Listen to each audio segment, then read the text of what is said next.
I was struck by the clarity of the essays that constitute this book. Most of the major issues that have come to the fore have been dealt with, analyzed with clarity and an exposition that is extremely accessible. These essays have been published in various places. They have been revised in some cases. Some were unpublished. Some of the essays were unpublished, and there's also contributions to this particular book in the form of essays. And these are chapters of the book. First, I'll ask Dr. Prabhakar about the title, the metaphor, the crooked timber. Could you give us an insight into the origin of this title?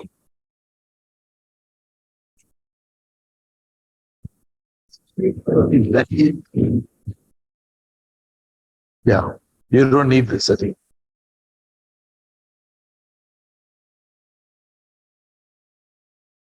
Good evening, everybody. Let me say this. It's a great honor to be here in the Roja Mutaya Research Center and Library, especially today with Ram. I do not know if Ram knows or not, but to me and a lot of people across the country, Ram is a hero. And to be sitting with you and talking about my little small work is really overwhelming. And as they say, such things don't come alone. They come and we have a PTF also here. And I'm a great admirer of the way he presents issues and the gusto with which he defends certain positions. And I'm really honored to be with all of you today.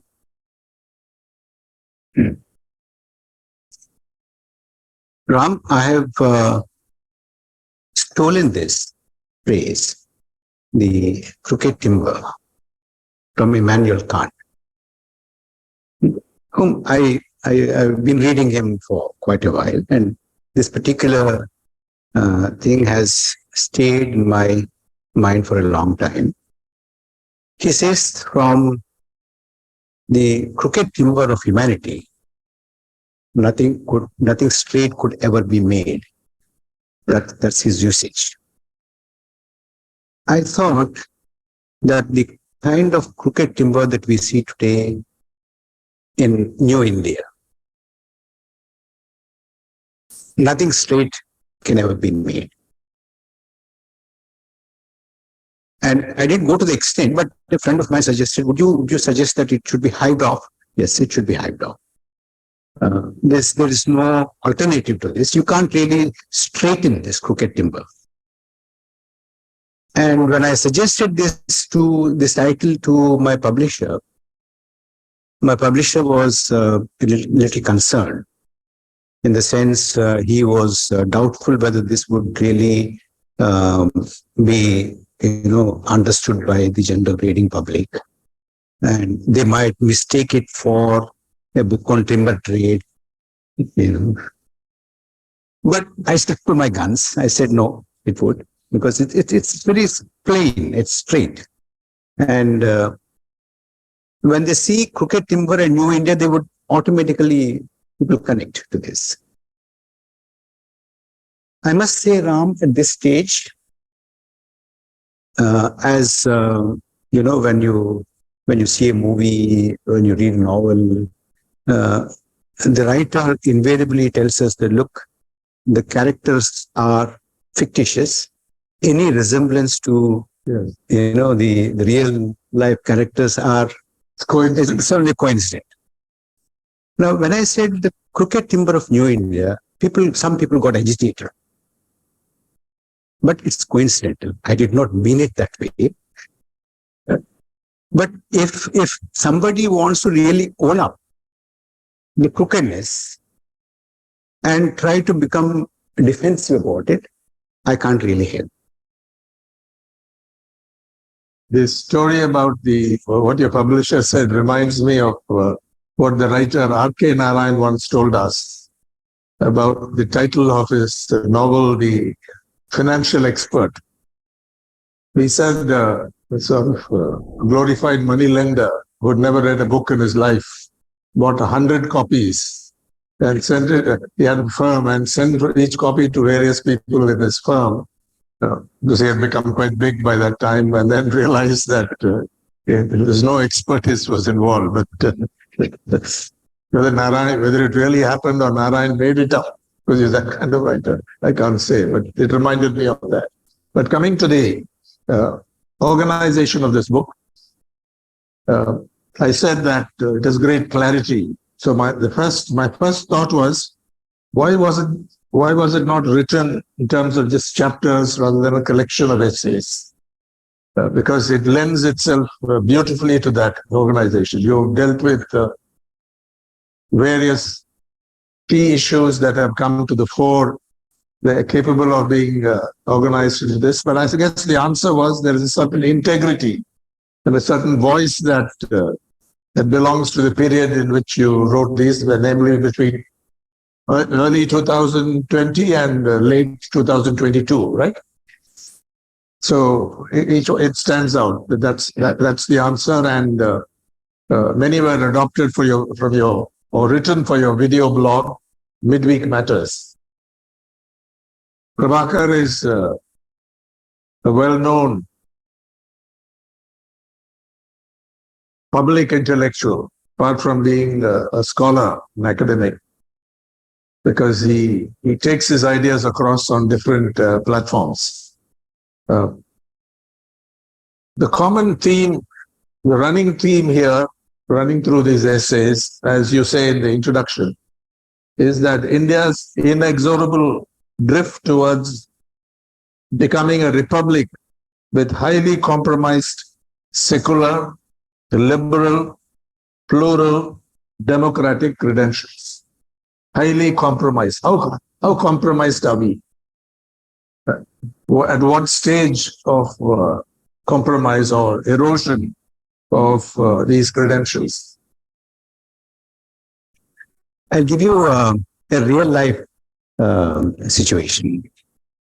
When I contacted some publishers and told them that I have a book to be published, they were very enthusiastic. Then, as any publisher would ask you to send you a few samples of your work. So I did. And then, Ram, nobody would call me back. They won't answer my emails. They don't take my calls. And after a long time, one or two of them get back to me and say, "So we have a long queue waiting list. Many things are in the pipeline because of the pandemic. Are you in a hurry to publish it? Can you wait?" I said, "I'm not in a hurry to publish it. I can wait." Then they said, "Can you wait until 2024? I don't know why you laugh.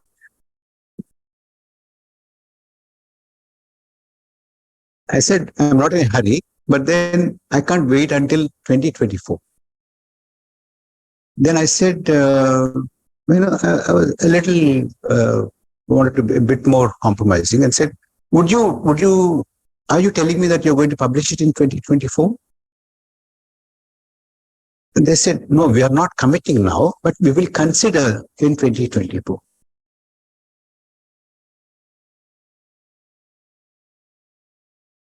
Then I got the point. I said, no, I can't wait till then. So this tells us to what extent our diverse, liberal, secular, democratic credentials are compromised. This is my real life situation. You see, somebody asked me some time ago, you published this book and you're safe. Yes, the day before I was in Ahmedabad. I just told PTR and Ram about my experience there. We have to keep in mind one important point, that is, democracy is not finished off in one fell swoop these days. That was in 70s, 60s, 70s, the coup and, army and army officers used to move into the presidential palace, arrest the, incumbent president or the prime minister, capture the radio station, television station, and then announce the martial law. It's not that anymore. It is a slow, inexorable, probably even unnoticed kind of a muzzling of the freedoms. Gradually, slowly, you won't even realize. That is the situation we are in. And I'm very worried about it. That is the reason why I have been writing. Since you are here, I must tell you one more thing. In 2019, I wrote a piece on the state of the economy. I was a bit critical because I was concerned. I was not critical of anybody, but I said, look at the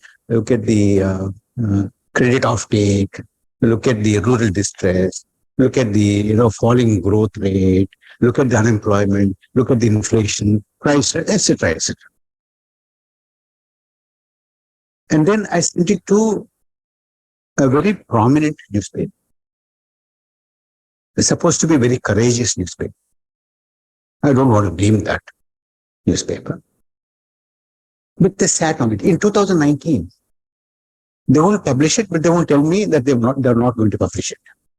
So I waited and waited and waited and waited. For almost 3 weeks I waited.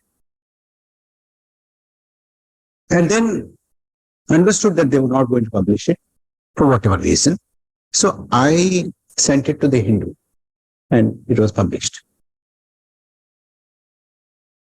So what I'm concerned about, the compromise nature of our democracy or liberalism or pluralism, etc., has been there, and everything that I wrote in this book was informed by these experiences.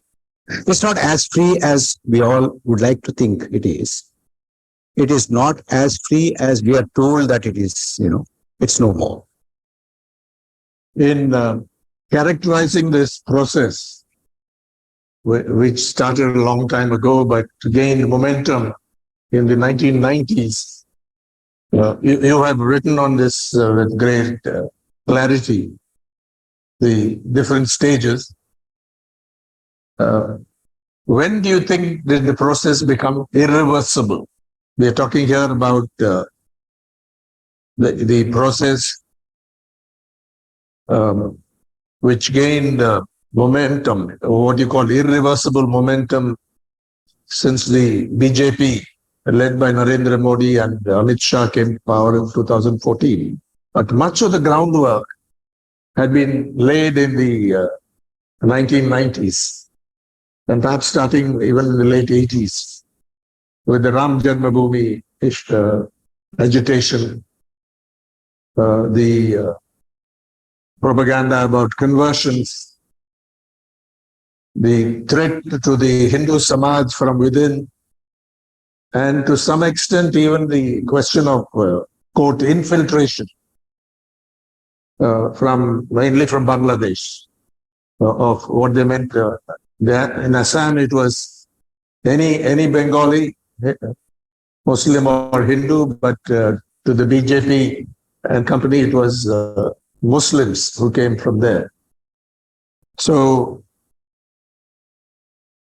is there a danger of underestimating the toxicity of what happened under a liberal facade, namely the Vajpayee government, where the real principal ideologue was Mr. Lal Krishna Advani? Are we overestimating the strength and power of the present dispensation? Because, as you say, it's a very gradual process, and we need to understand this transformation. You can say this is the second coming of Hindutva, perhaps, but the coming of Hindutva on center stage has it been properly understood?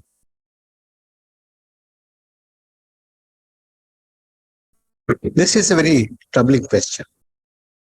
I tried to think about this, applied my mind to this. Let's see what used to be the discourse. Ram, what stands out to me, the kind of transformation in the political conversation that used to happen, that's happening today. Now, how it transformed. BJP, for a long time, most of you would remember, used to time and time again say that we are also a secular party. We are also secular, but not like them. We are not an appeasing secular. We are genuine secular. We are genuinely secular. And today, what is the political discourse? I am also Hindu, but not like them. Now look at the transformation. How did this happen? Today, there are political leaders who would say, we are also Hindu. I go to temples. I fast for 9 days on such and such occasions. But I'm not politicizing my Hindutva, my Hinduness. I'm a Hindu, not like them. From I'm secular but not like them to I'm Hindu but not like them. That is the major transformation that has occurred in the Indian political discourse, which came about, it took decades. If you want me to put a date, I probably will not be accurate, but I can tell you what my sense is. Actually, for this kind of an ideology to flourish, the most fertile ground was immediately after partition. Thousands of dead bodies from the other side of the border into India, and some thousands of dead bodies on the train to Pakistan, and thousands of people in the refugee camps in and around Delhi. These leaders are nobodies actually, compared to the kind of leaders you had in the late 40s and 50s and even 60s, Shyama Prasad Mukherjee, Guru Golwalkar, Balraj Mathok, Swami Karapatri ji, people like that. But these forces could not rear their heads. That's a puzzle, you say? That's a puzzle. To a large extent, to some extent, significant extent, Gandhiji's murder also would have contributed. All right, but that wasn't enough for me. But after that, somehow the mainstream political platforms in the country have become complacent. They've become election fighting machines who are active during the elections and completely inactive on the ideological front between elections. They have nothing to do from one election to the other. They were just sleepwalking from one election to the other. In between, there is absolutely no, and everybody started doing business with, and I remember very well, for a long time, you mentioned Lal Krishna Advani. He used to say, we are not untouchables. There should not be any political untouchability. We are also elected like you are elected. So don't treat us as untouchables. But if you look at it over the last 3-4 decades, every political platform in this country, except one or two, have done business with them, have been their support, participated either from inside or from outside the government. They were part of the cabinets. So it was normalized. People like, the liberal face or liberal projection of Atal Bihari Vajpayee, so probably would have helped. But then people have missed. Even 2014, if you recall, the main plank of the BJP and its prime ministerial candidate then was fighting against corruption, against policy paralysis, development. And I remember very well the prime ministerial candidate in his electioneering, he used to time and time again say, the fight is not between Hindus and Muslims.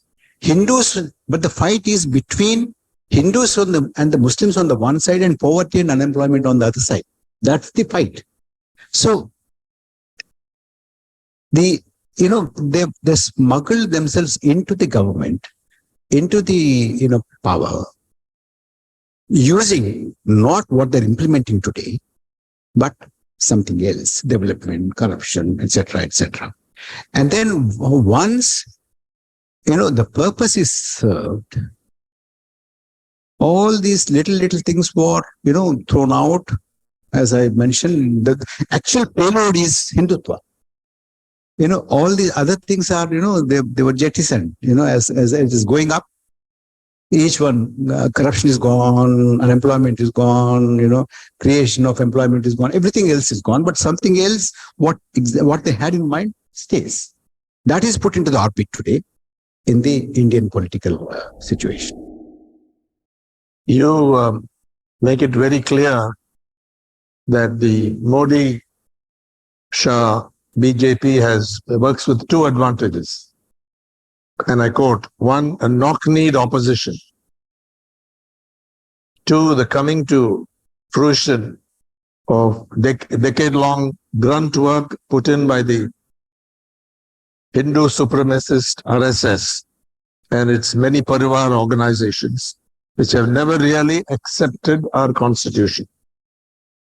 And you go on to say that the second became possible and went on unchallenged, largely because the political forces that are wedded to the founding values of our republic had not sized up, that's very important, had not sized up the menace posed to those values by the long years of electorally unrewarding, quiet and arduous work that had been put in by the Sangh Parivar outfits away from the limelight of news cycles. I think this is a very important formulation in this book, a very important presentation of a set of ideas in this. Could you elaborate on this point? Because without understanding the evidence and the logic behind this, it'll be very hard to get a sense of what this book or this collection of essays are all about. As I said, there is a gradual transformation that has occurred in the nature of Indian political discourse. How did this come about? As I said, the most fertile ground was in 47, 48, 49. That was over. And then still, the work to turn Indian mind into a communal mind, or what they used to call Hindus who are divided along caste lines should be united as Hindus. That has become possible, not just because of, the present prime minister or present home minister or whatever. They're just enjoying the fruits of decades long work. And here, we, as a matter of fact, we must recognize the hard work that is put in for decades by faceless, numerous faceless people who were willing to put in that kind of a work, who are motivated to put in that kind of a work without expecting electoral rewards, without expecting any, rewards in terms of positions or, power, wealth, and nothing. They just went on working and working. And today's BJP is the beneficiary of those decades of, long work, arduous work that was put in. So much so that in 89, Rajiv Gandhi had to launch his electoral campaign from Ayodhya. Right. From Ayodhya, he had to launch his campaign. And today, what is the kind of, there is somebody today who could rant against Mahatma Gandhi without being challenged. It's not difficult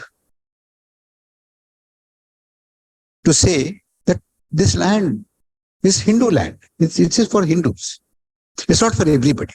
It can be said today unchallenged without really thinking twice about this. It is possible. Even 10, 15, 20 years ago, it was not possible. Whatever you had in mind, there are some people who had in mind, for the last so many decades. But they did not have the intellectual courage or the political courage to come out openly and state these positions. Today, you're able to state these positions and also draw applause, draw appreciation. That is possible today. And all this, because Ram, you know very well, as much as anybody else, is that politics is not in a vacuum. It, after all, is a culmination and a fruition of social, economic, cultural, and other factors. If you remove these things, you can't talk about a political reality. Political reality is informed by these things. Today, instead of our constitutional values of diversity, liberalism, secularism, etc., some other set of values are informing our polity. And that is because of the, decades of arduous grunt work that was put in by hundreds and hundreds of cadre of the RSS. But there are also state-based parties, for example, the DMK and even the AIDMK, where put in a lot of hard work, grunt work at the organization level. Take the DMK, for example. It was out of power for several years, 2011. But the work continued, and the present, our chief minister, M.K. Stalin, I think, was very much in charge of the organizational work. They kept it alive, and the same thing you can say for the AIDMK to some extent, that even after the passing of two tall leaders, M.G. Ramachandran and Jayalalitha, they continue to be a force And there are similar parties elsewhere, which are often called regional parties. So to some extent, they are a counterweight to the otherwise unstoppable suffragette brigade, the Hindutva forces or Hindu supremacist forces that are going on. Are they not? Is it not a very positive factor that they have kept? Because not all of, I think you can't say about all of them that they function only from election to election. So far as the Congress is concerned, I think that's true, particularly in this state where they, hardly any organization work. So do you see this as a mitigating factor on the side of the opposition? Forgive me, I have a mixed feeling about this. To a large extent, what you said is right. Some of these political parties are. This forum is very much a response to that situation at the ideas level and values level. Yeah. So I would completely agree with you, provided they have not done business with BJP. They have not done business with BJP. They've gone. No, if they had not done. Yeah, your Faustian bargain. Yes. If they had not. If they had said, okay, there's no room for you in Tamil Nadu. There is no room for you in Andhra Pradesh. There is no room for you in, say, Telangana. Maybe there is no room for you, etc. Some places. But I win it. I win this and give it to you. There is a problem there. If they had said, I won't let you enter here, I oppose you tooth and nail, I will win this, but I'll halt you. I don't want to do business with you. If they had said this, yes, I would 100% agree with you. That's the reason why I said I have a mixed feeling about this. They're clear, but probably most of these, I'm not trying to say, look, I'm very wiser than, all these big political leaders. And, it's after all, practical politics. They have to, they have to make compromises. And somebody had said, politics is the art of making compromises and things like that. Yeah, all these are fine. But the point is this. The point is what I term as the Faustian bargain, where you are prepared to sell your soul to the devil in exchange for some kind of a little advantages. And you analyze the motives, why they do it. Yes. And you share that with us. Yes. For instance, look at the political parties. The political parties who would not allow this juggernaut to roll into these states, they would tomorrow strike a bargain with them and say that this is in the interest of the state, because we need to be friendly with the union government to get grants, to get railways and, to get investments and things like that. I'm not trying to say they're wrong, but this is what has happened. Now, today, in some places where they know that they can't enter, despite whatever efforts, at the end of the day, they're okay with it, because ultimately whoever wins here, would lend their support to us, wouldn't they? And it has happened. And it could happen. Therefore, Ram, in this whole narrative and this whole thing that's happening in India, I don't really put much in store in the wisdom of the political parties alone. The political parties, if the public opinion, if the civil society is very clear about these things, tell me which political party would dare to do business with these kind of forces? They wouldn't. Yes. But that has compromised also. Now, for instance, look at Karnataka elections. In fact, My book was first conversation on the book happened in Bangalore one day after the Karnataka elections were declared. Results came out. After the results came out, results were declared. And everybody was upbeat, everybody was happy. And I said, maybe not to the liking of many people, is that, let's not prematurely celebrate those things, because after all, it was not BJP's government. The mandate was not BJP's. They have taken it over after a year or so. Now they've gone back to where they were in 2018. They're now sitting in the opposition as they sat in the opposition in 2018. But what concerned me and what concerns me today is this, that their 2018 vote share of 36% has not shrunk. And their hold more or less on the coastal Karnataka remained intact. Their hold on the Bangalore and surrounding areas more or less holds. So what are we celebrating? So the point that I was trying to make there was, one election, even if it is 2024, if the present dispensation is defeated, I would still think that at least another decade or decade and a half hard work among the civil society is important to see that this poison that is now in the country, which is injected, is completely excised from the minds of the people. And it's gone very deep, Ram. I can tell you at least one anecdote during our conversation sometime, but I can tell you the poison is so deep. Yes. Here you dig quite deep, and I was fascinated to read your critical analysis of the Pew Research, the research they did on India, the survey. You criticized the methodology, but it is of some significance. The findings, for example, the proportion of people who say that being a Hindu,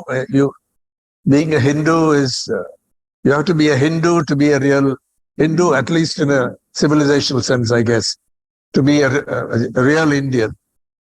And you have to speak Hindi in order to be a real Indian. So there's fertile soil, presumably. And then I also was interested in your discussion of that drawing in the German humorous magazine, the rabbit and the duck. So, which is quite fascinating. In fact, that could be a whole book in itself, if you expanded the ideas. Could you share your thinking on that? That's why you say it's gone very deep. Yes. And yet, there are some bright areas.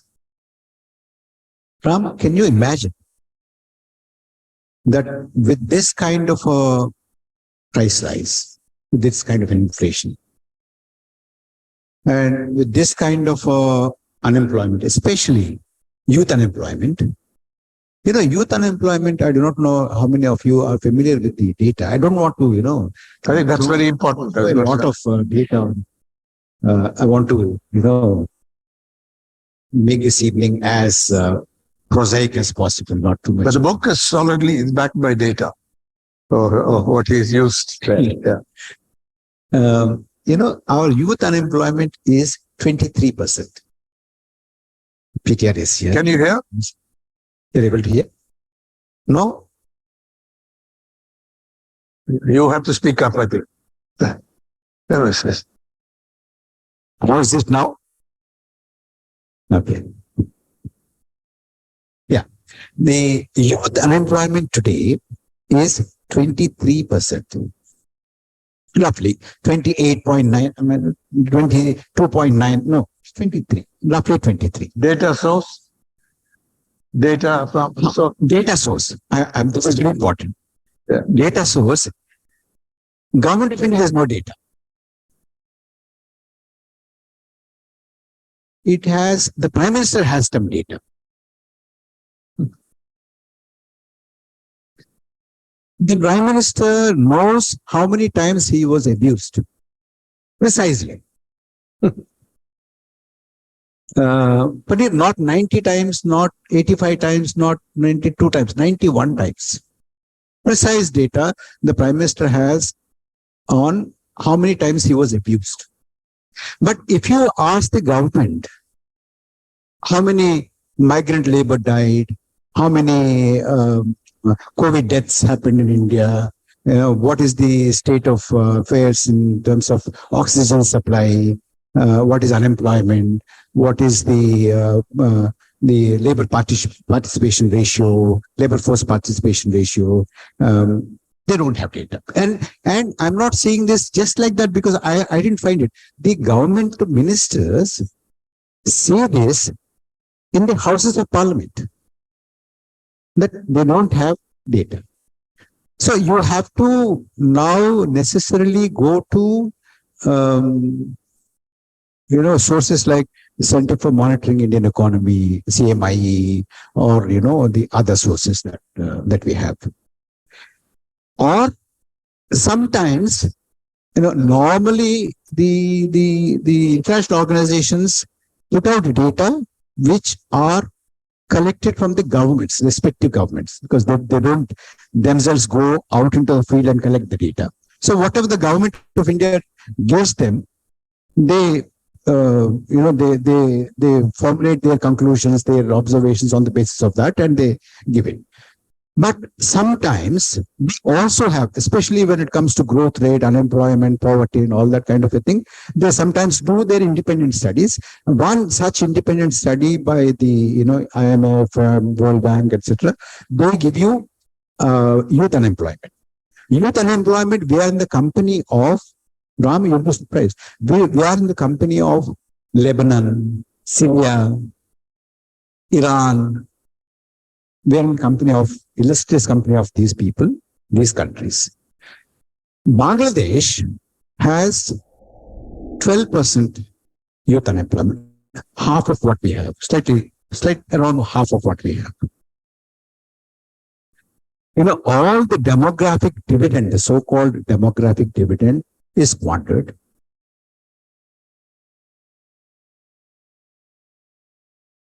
I don't know how many of you remember, but we had very catchy programs with catchy names. Stand Up India, Make in India, Skill India, Hello India,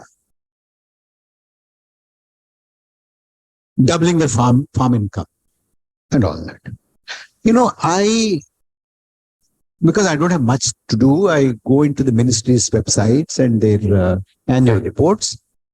And in this government, even if it's a small achievement, they are very good at amplifying it and trying to, get a lot of PR mileage out of it.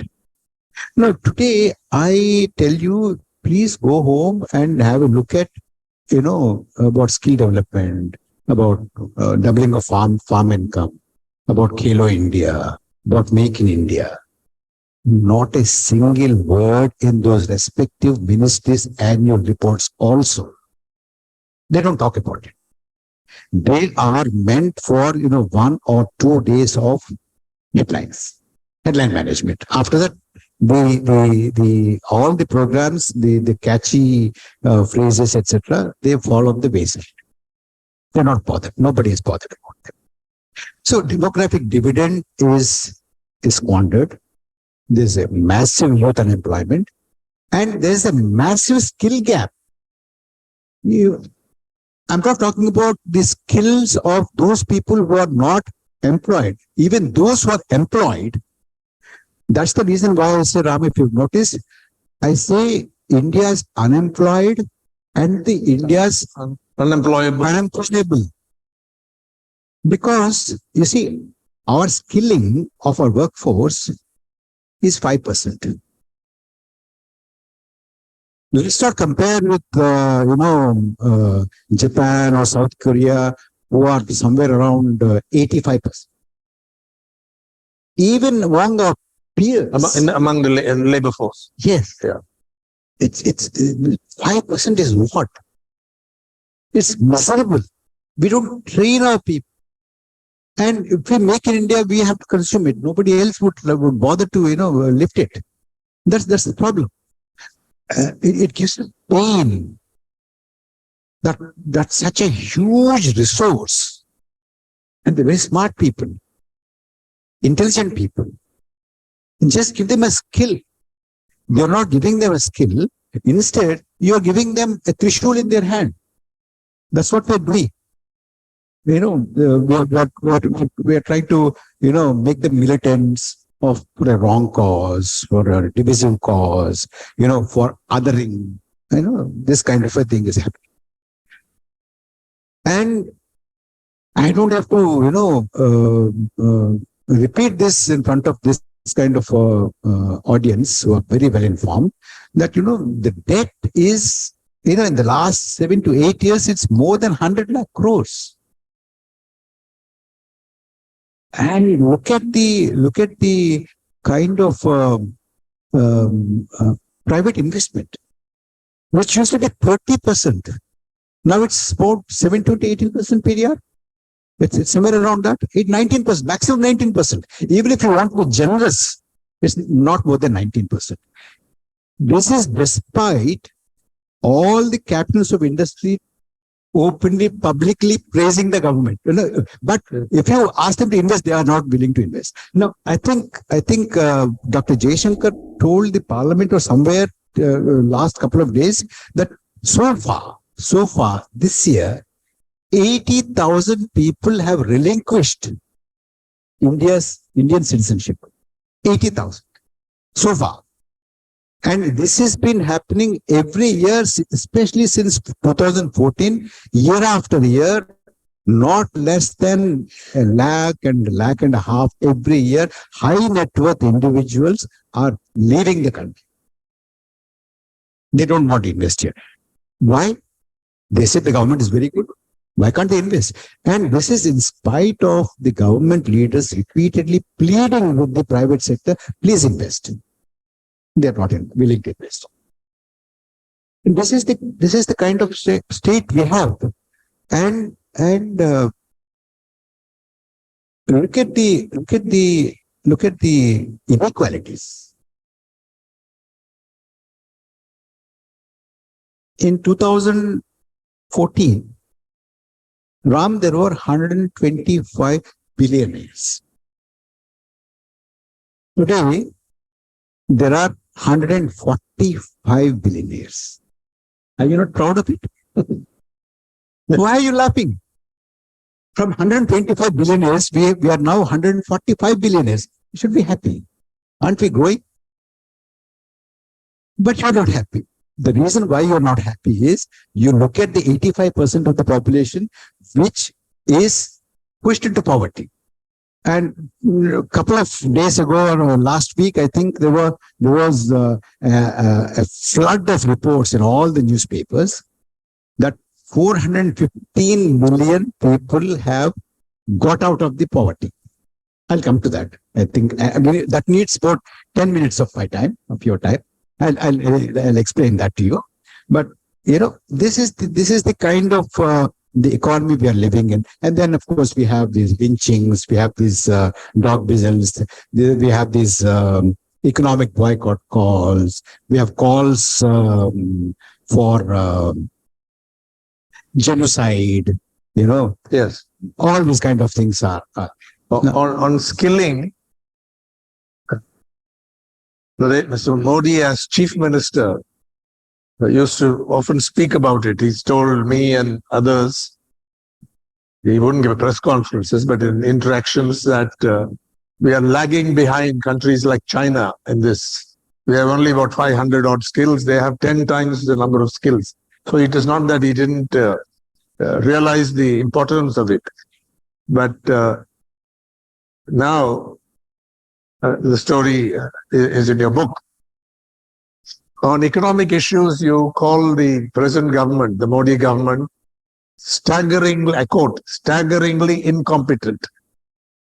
You want to say something about that?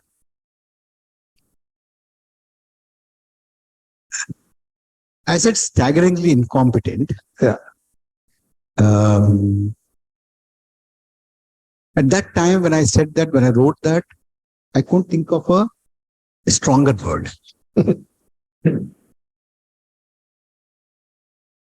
It's worse than that. As I gave Demonetization. can you believe that? Can you believe that? Even a voodoo economist will not tell you to go for demonetization, and the so-called economic gurus of this government, they said it's a strike against the black money. Ram, have you seen anybody holding black money in currency? Unless he has just taken, the bribe yesterday or day before, you don't find. And then what happened? What happened after months? 98.3% of the currency has come back. 99.3, sorry, I'm not 98. 99.3% of the demonetized money has come back to the government, to the banking system, and then the fresh notes were taken. What's the point? But then what did you undergo? The informal sector has completely collapsed. It was slaughtered. Even now it didn't get up. That is the kind of economic philosophy, that is the kind of economic wisdom that this government has displayed. And that is the reason why I said this is staggeringly incompetent in managing the economy. Not only in managing the economy, but in every other sphere of our public life. Except one thing, they are very good. We talk about the animal spirits in the economy. But this government is very good at summoning the animal spirits in the polity. The polity. In the polity. Not in the economy. In polity. And you can see it. You can see it in Manipur. You had seen a little of it in different places. But I'm sorry to say this, but Northeast is somehow not so much emotionally integrated with the mainland. We don't feel very much for what is happening in Manipur, and we don't bother to, our mainstream media also doesn't pay much attention and give much space and much time to this. Imagine if something like that, similar to that, happens in mainland India. Imagine. And I can tell you this, that if we are indifferent to these kind of trends that are happening today, that we see, a day is not far away when such things are going to happen in our midst. In 2005 it happened. I'm just fresh back from Ahmedabad, I can tell you. There are at least 3 other important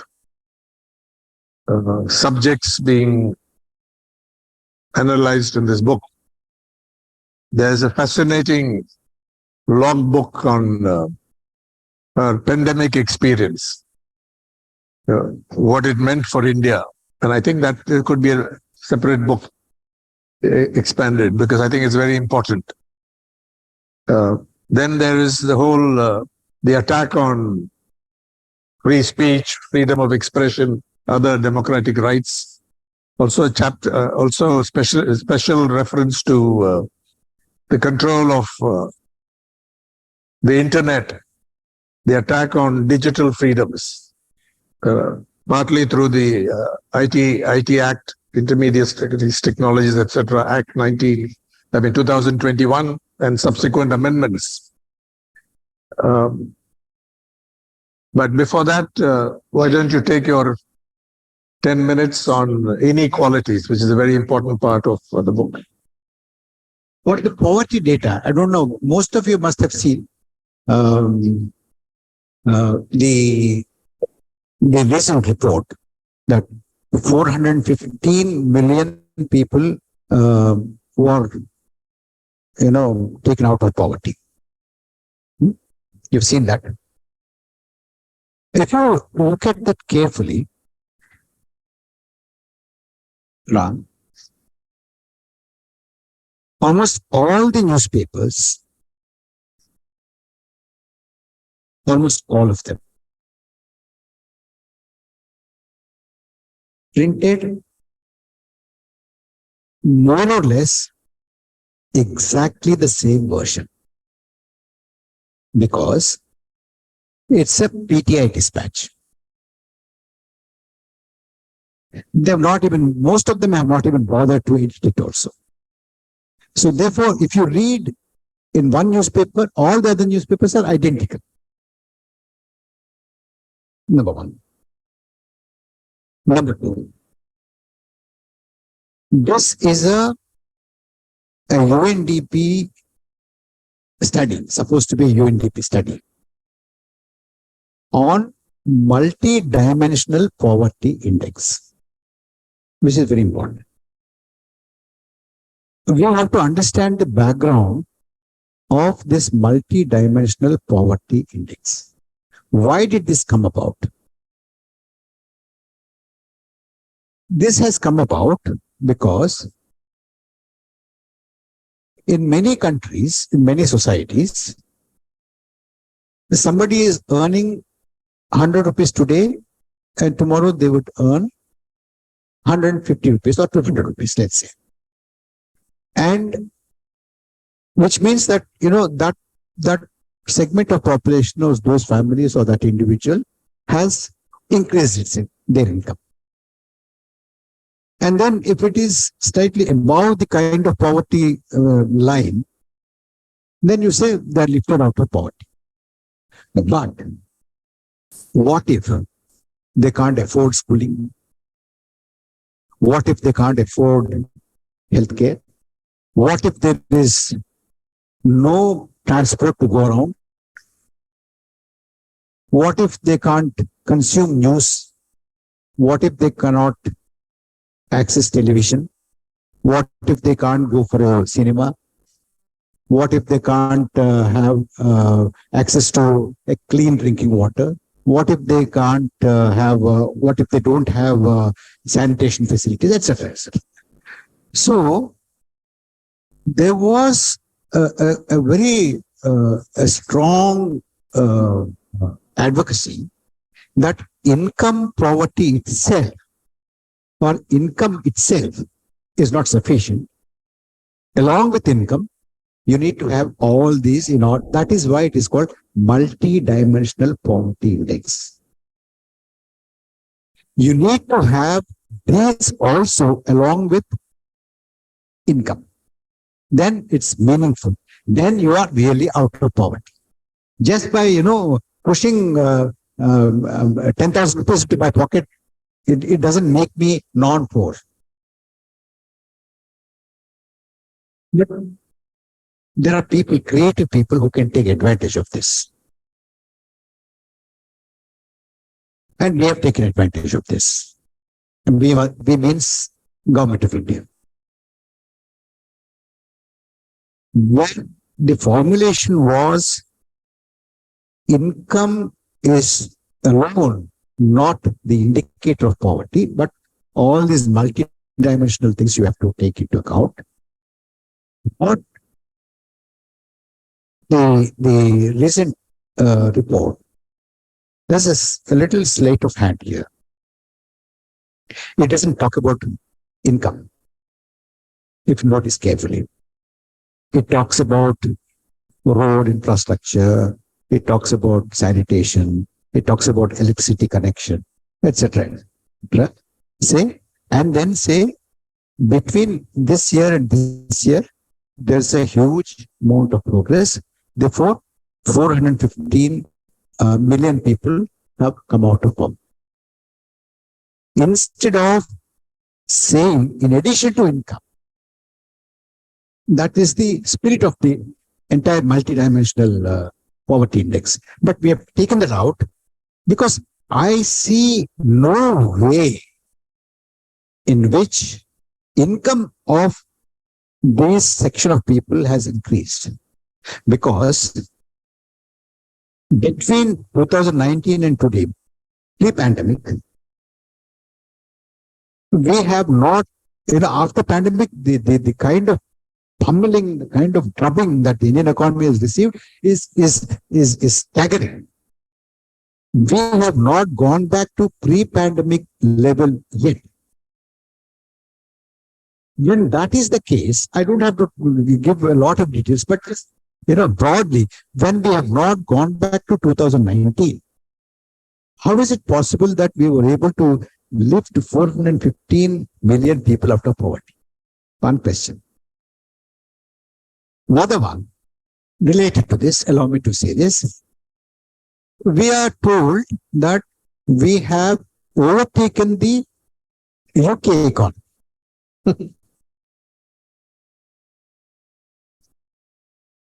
They were our colonial masters. They ruled from Fort St. George, all these places. And now we are a bigger economy than the United Kingdom, isn't it? Matter of pride, it is. If at all, if it really happened, if it actually happened. The point is this. Now, when in 2019, you have not even got back to 2019 level, how could you have overtaken somebody? Is it possible? I just want this house to understand, is it because we have grown or somebody else has shrunk? I don't know. Please try and get it. Try and understand. Try and find out what exactly has happened. How did we become the, Peter should tell us, isn't it? How did we become the fifth largest when we have not gone back to 2019?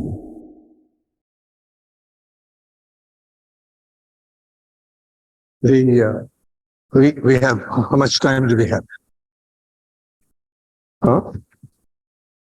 Let's say 15 to 20, if it's all right. Then it'll do justice. I won't go into all the areas dealt with on the digital economy and what they are doing to it, or the pandemic, except to point out, in the case of the pandemic, that the chapter has to be read. It's fascinating because it's like a diary. It's diaristic. It's like a journal. But again, one would say, can we say staggeringly incompetent? For example, the mortality numbers. I think, I don't know the latest or what they've released officially. Is it 600,000 people died of COVID-related causes? Of course, that's arguable. How do you define a COVID death or COVID-related death? But I wish to point out that in independent assessments, one done by the New York Times, another by the Economist, the ballpark figure was something like 5 million people. So that's an area I think that has to be read. But the question I will select for a few minutes before we have a little, if you wish to raise relevant questions, I realize that many of you wouldn't have read the book or even skimmed it, but it's worth reading. And if we cover all aspects, there will be less incentive to read the book, which I think is strongly recommended. But I will select one question, and then maybe we can have 10 to 12 minutes. Others can ask questions or make comments if they like. And this, I think, is very important in your thinking. And another concern that runs through these essays, this is on page 14, in the introduction, and I quote, The crisis that the Indian Republic faces will not disappear with the electoral defeat of the Modi Shah BJP, because that entity, however overpowering it might seem today, is not the fount of the crisis. I think that's an important formulation. The crisis is deeper, and the challenge to the Republic is much more formidable than what the Modi Shah-led BJP per se poses. Today's knock-kneed opposition could be straightened and made to stand its ground and get its act together. Want to elaborate on that concern?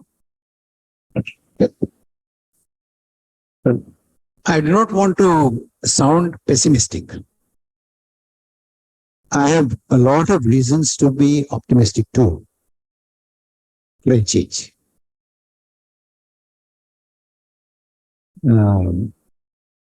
It is a knock-kneed opposition, I said, because it's not able to stand erect, stand the ground.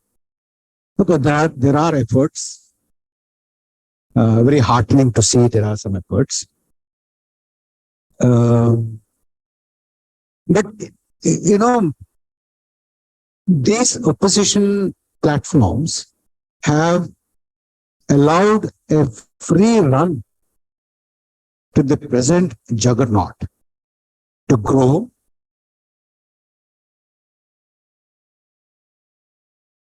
and amass huge resources, financial resources and power, manpower and all that. It happened because all the others were, very complacent. They didn't, as I said, they didn't size up the challenge. But you see,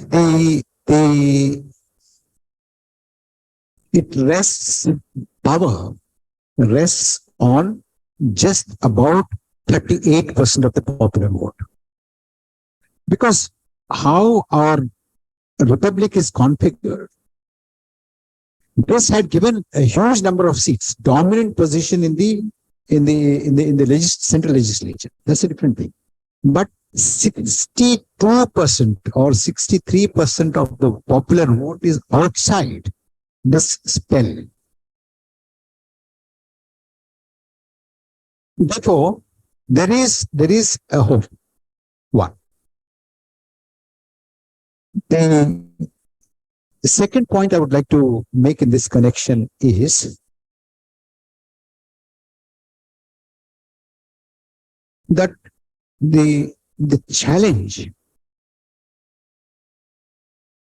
is not as insurmountable as it seems. This dispensation is defeatable. And, in different parts of the country, we have seen this. Only when it comes to, the central legislature, you need to configure it in a different way. The response to the challenge has to be configured in a different way. And probably the wise men and women in the opposition conclaves, they might arrive at something eventually. Let's see. Fight, if it is not unequal, and the kind of superiority which is apparent today is neutralized in the form of making people understand what is the danger to the republic, to the idea of India, is not very difficult, but if it is a question of who has to lead and who is the main force and who has to become the prime minister, and if these are the things that walk down the already knock-kneed opposition, then of course we have a huge problem. And India, it's a little step forward for India to come together. INDIA, the alliance. Let us hope so. Yeah. Let us hope so. Let us hope so. I do not know exactly, um, I, I I do not know as much as you do, how this would pan out. Nobody knows. Yeah. But let's hope so. In terms of values, that's important. And One important thing is that, first of all, whether they come together or not, either together or separately, one resolve has to be made that nobody does business with his yes, persons, with this disputes. Austrian bargain. That's very important. Even then, in that case, even if opposition unity doesn't take place also, there is a ray of hope. If nobody does business with them, then there is a huge hope, isn't it? But if they're not very strong in that resolve, then anything can happen. That is the danger.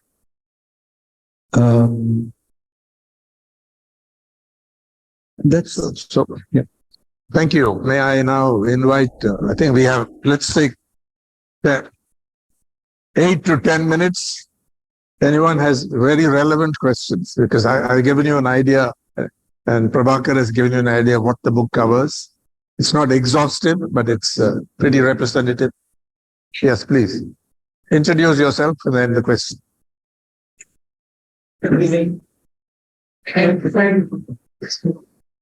No, but I think they're recording it, therefore the mic.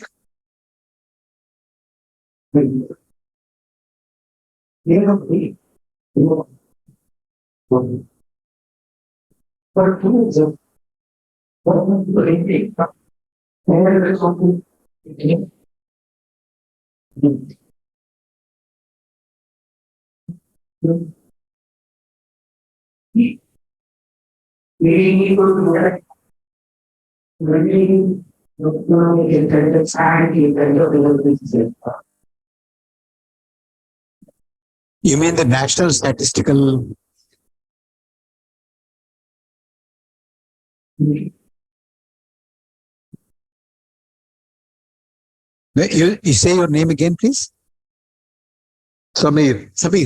Samir, it's like this. The government is giving us a lot of PR talk that we are the fastest growing economy, we have the largest number of startups, we have a huge number of unicorns, all that. It is giving a PR talk. Any government does that. It's understandable. You can grant that to them. The danger comes when the government starts believing in their own PR talk. That's the problem. And even for the government also, it is important to have unimpeachable data and statistics. Ram, you know very well, our statistical architecture was given to us by P.C. Mahalanobis. Internationally respected. Not only the South, not only the so-called third world countries, but even the first world countries consulted him, asked him to set up their statistical architecture. Today, that statistical architecture stands completely compromised. When unemployment report was ready with the National Statistical Office, the government got a wind of it that it is going to come out, and it leaked in one of the newspapers that the unemployment rate was highest in the last 45 years for the first time. Then the report was scrapped. Members were asked to quit. Members were forced to quit, pressurized to quit. They quit because they couldn't release a compromised report, and except the government nominated members, the commission has become a rump commission. is of no use at all. That is the kind of statistics that we have today. It is not for you and me to educate ourselves. It is not for me to, get these figures and then criticize the government. That's not my mission at all. I don't want to do this. Why do I want to do this?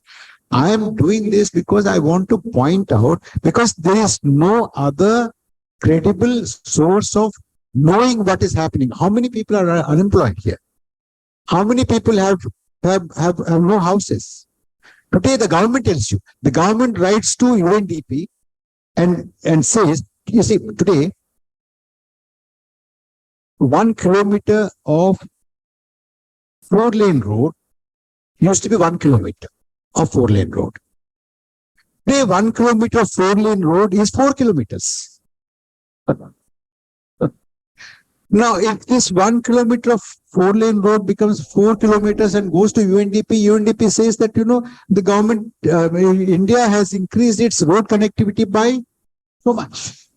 And then therefore the multidimensional poverty index comes down. I do not know how much you are familiar, Samir. Look at Swachh Bharat Abhiyan. It's an excellent mission to undertake. What I was when the Prime Minister was here in Mahabalipuram and picking up the trash in front of a 5-camera setup, I was amused. I thought, why is the Prime Minister doing this kind of a thing? Maybe he thought, this is the message, powerful message, the Prime Minister himself picking up, so that tomorrow Ram can pick up and I can pick up, we can all pick up. Imagine Ram walking on the road and picking up things, My point is this. Who picked the trash in Mahabalipuram? For my Prime Minister to pick it up. Yes. What did you say? Sorry. One. So, couple of questions. So, sorry, after you finish. That's it. Yeah. Two more. Strictly.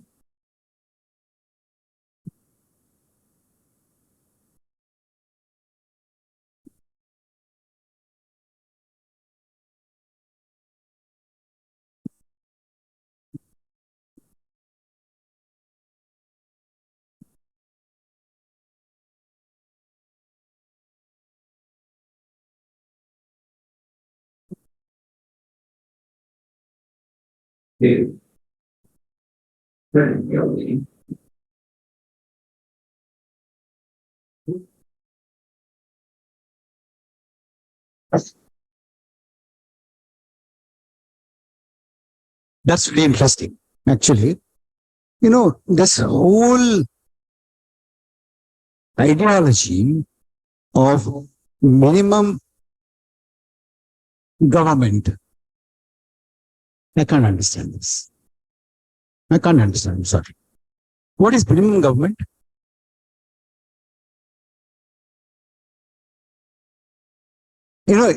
Sometime back, during Ronald Reagan, Margaret Thatcher, Hayek, Friedman, this sort of during those days, people used to talk about it's not the business of the government to be in business. That was the fashion. And that has slowly crystallized into what came to be known as the Washington Consensus. It's called Washington Consensus because, the World Bank office, US Treasury, IMF were, in the vicinity. So all of them are in Washington, and Washington in those two seats, and whatever they thought was the Washington Consensus. Okay. Today, we have brought it down to what?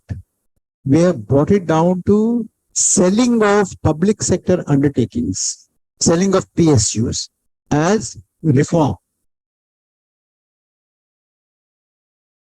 Ram, it's very dangerous in the sense, if PSUs are not making money, reform PSU. Yes. Selling is not reform. But they have convinced you and me that selling itself is reform. Selling of public assets is marketed as reform. Selling is not reform. Reforming the public sector undertaking is a reform. You remove your babus and put a professional, and maybe you can even, give away some of your shareholding to the offer it to the public. That's a reform. I can understand. But not selling 20,000 crore worth of an asset for 3,000 crores or 2,000 crores. That's not a reform. And suppose if somebody is opposing that, they say you're anti-reform. They don't have anti-reform. Another thing, in this connection, look at the farm laws. The farmer, according to the farmers, one of them is, you may be producing your rice in Chengalpattu, but you can sell it in Brazil. You're free. Yeah. The guy can't sell it in Madras. I mean, in Chennai. But you see, you are telling him the huge reform that Chengalpattu farmer can sell it in Brazil. That's the great reform that, we are trying to bring in, and, you people, you opposed us. That's not reform. What is reform in agriculture is make credit available to the farmer, seed available to the farmer, market available to the farmer, all the facilities available to the farmer. When you don't do that, you're not reforming. You're only making changes in the marketing. You are not making any changes in the production of grain. So this minimum government, maximum governance is just a slogan. It's a hollow slogan. And like I said, the reforms, etc. They are completely today, they stand discredited. That one, they are, the present government is copying from the speeches of Ronald Reagan and Margaret Thatcher. Nothing more than that. There is nothing creative about it. And the very last, no, just one more. After which, yeah. Huh? Sorry? What makes you fearless?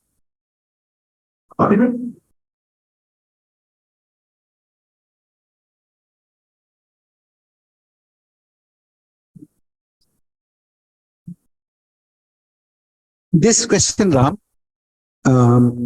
so far, I've not really understood this question. I said what I'm anxious about. I said what troubles me.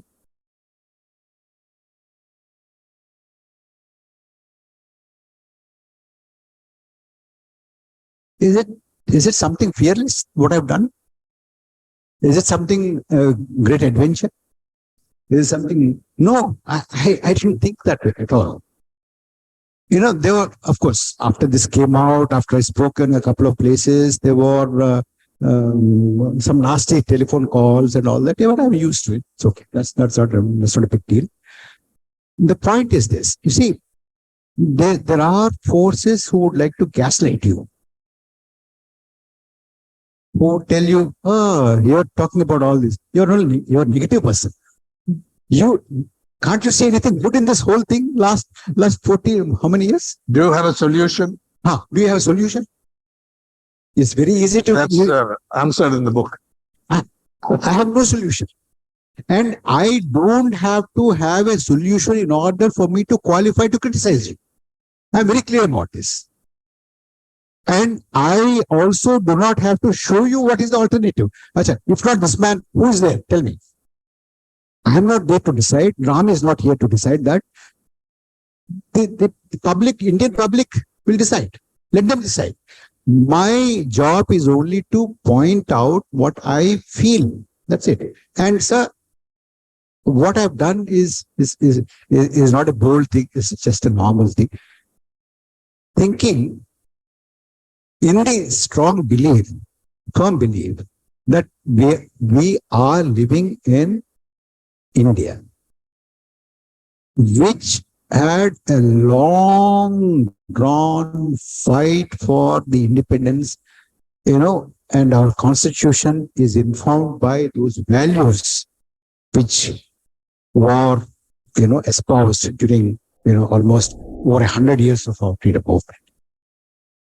Liberty, equality, fraternity, and justice, the preamble says. And on that note, I think let's give a hand to Prabhakar, but only if you find what he said of interest, whether you fully agree or not, whether it was interesting and instructive. Otherwise, don't give him a hand.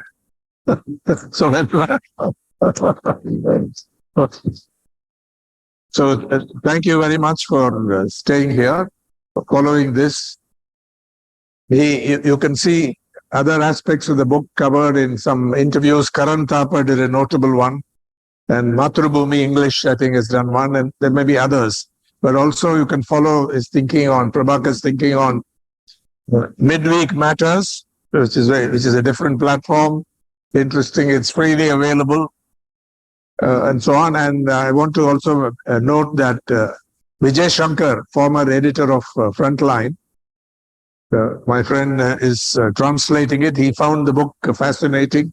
He's very enthusiastic about it, and I think he's quite some way into the translation, so into Tamil.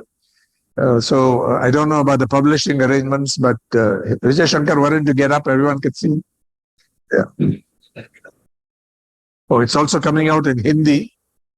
So thank you to the director of the Roja Muthiah Research Library. Oh, you want to say something? Yeah.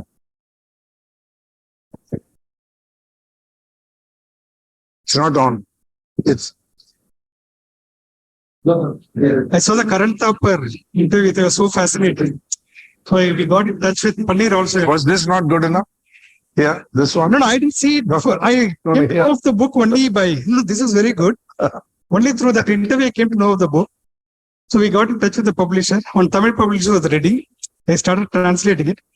The last 20 days, I finished about 150 pages. It's so lucid, logical, politically powerful. It should be a text for political education. And whether you like it or not, it's going to be a campaign material for the opposition parties. Thank you for this wonderful work. Thank you. And thank you for to Sundar Ganesan and Paneer Selvam for presenting this on behalf of our guest as well as everyone here. We really appreciate the work of the Roja Muthiah Research Library. And if you had more time, I think you could have shown them around your resources. Thank you.